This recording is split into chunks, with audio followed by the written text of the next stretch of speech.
Hayırlı gün, құрметті халайық. Біз кешегі 30 қараша күні Астанада Әділет министрі келеді дегеннен кейін сол Әділет министріне жолығуға қалаға барғанбыз.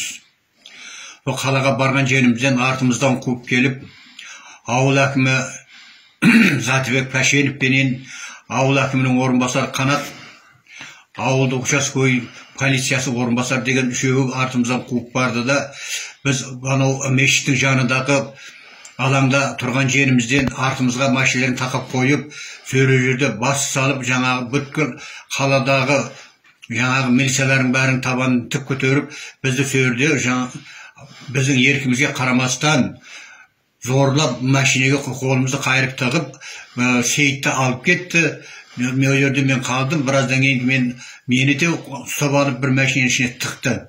Біздің Әділет министріне жолығып, сөреде көтеретін негізгі мақсатымыз, тәртібіміз, мынау қаңтар оқиғасына байланысты жазықсыз атылған, таяқ жеген, өлген, жаңағы өлген адам соттаған осындай әділетсіз іс туралы Әділет министрімен кездесіп осы сұрақтар қозғайық демек.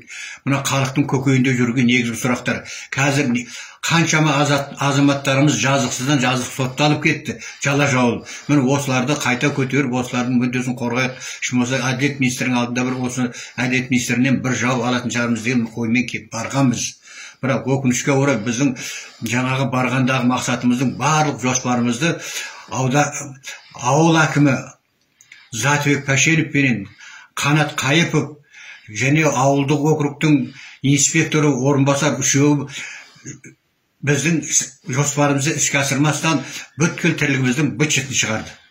Мінекей жаңа Қазақстан дегеннің бағыт-бағдары қандай екенін біз халық мүддесі жүрсек, олар сол халықтың мүддесін қайта құртып жерге тығу үшін халықтың жаңағы жан айқайын тыңламастан осындай іс-әрекеттерге барып жүрген бұлардан не үміт, не қайыр.